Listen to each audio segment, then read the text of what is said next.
Գնոջ դերը Քրիստոսի եկեղեցվո մեջ։ Այսօրվան ավետարանը մի քանի դողերով կներկայացնե մի քանի գիներ, որոնք Քրիստոսի ու անոր 12 աշակերտներուն հետ կշրջեին քյուղեքյուղ, քաղաքեքաղաք Աստուծո արքայությունը տարածելու։ Ինչպես ծանոթ է ցեզ մեզ շատերուն, մեղքը աշխարհ մտավ Եվայով ու ժառանգվեցավ սերունդե սերունդ հասնելով մինչև մեր օրը։ Մեր օրերուն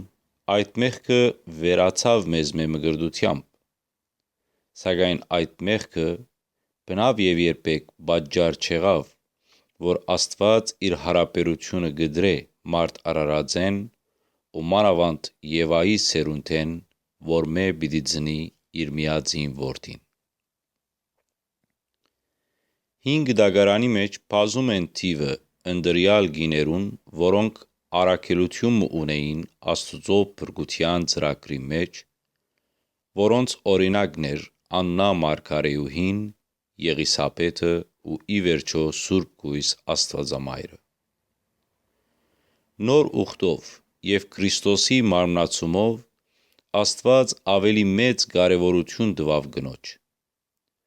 Ան չսահմանափակեց իր ընտրությունը միայն մի քանի գիներով, որոնք պիտի գործակցեին անոր խոսքի տարածման կամ սպասավորման, այլ բոլոր մարդկությունը հավասար, որոնց մեջ լալով նաև գիները գոչվեցան Իսրայելի նոր ժողովուրդ եւ մկրտությամբ Քրիստոսը հագվեցան ու բոլորն ալ եղան սպասավորները Աստուծո խոսքին Հիսուս Քրիստոսին։ Օրվան ավետարանիչը կներկայացնե մեզի օրինակը որոշ մի քանի դիգիններու, որոնք սրբուհիներ կամ միայն սրբագյաց կյանք ապրող գիներ չէին, այլ դարբեր դասակարգերե ու խավերե։ Օրինակ Մարիամ Մագդաղենացի եւ որմե 7 թև ելերեր։ Եվ անունեն իսկ կնշմարենք, որ ան Մարիամը թևերու բնակարան եղած էր դարիներ շարունակ մինչև Քրիստոսի գալը, որ զայն պիտի ազատեր թևերեն ու պիտի հրավիրեր գամավոր իրեն սպասավորելու եւ Աստուծո արքայությունը ավետելու։ Երկրորդ կինն է Հովհաննա, Հերովտեսի դան վերագացվին Քուզայի կինը։ Այս կնոջ անունին գծված ինքնության բացատրությունը նաև կհայտնվի իր ով ըլլալը։ Այս տիկինն ալ սովորական խավե կամ աղքատ դասակարգե չէր,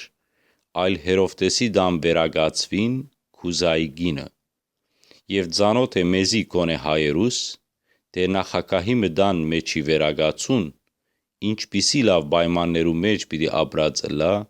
ու ինչպիսի բադիվի արժանացած ժողովրդի բոլոր խավերուն կողմե։ Ան սովորական աղքատ ու բարզ կինը չէ, ան Հերովտեսի դան վերագացվին Քուզայի կինը գսվեր անոր մասին։ Երրորդ տիկինը Շուշանը, որում մասին մանրամասնություններ չի տար ավետարանիչը, այլ կբավարարվի ըսելով, թե նա Շուշանը ու շատ ուրիշներ, որոնք կսպասարկեին անոր իրենց ինչքով։ Եվ սա կնշանակե, որ Շուշանը եւ մույս այլ բազում տիկիններ հարուստ դասակարգի կպատկանեին ու իրենց ինչքերը նյութական կարողությունը իսպաս դրած էին խոսքին սպասարկության ու Աստուծո արքայության տարածման։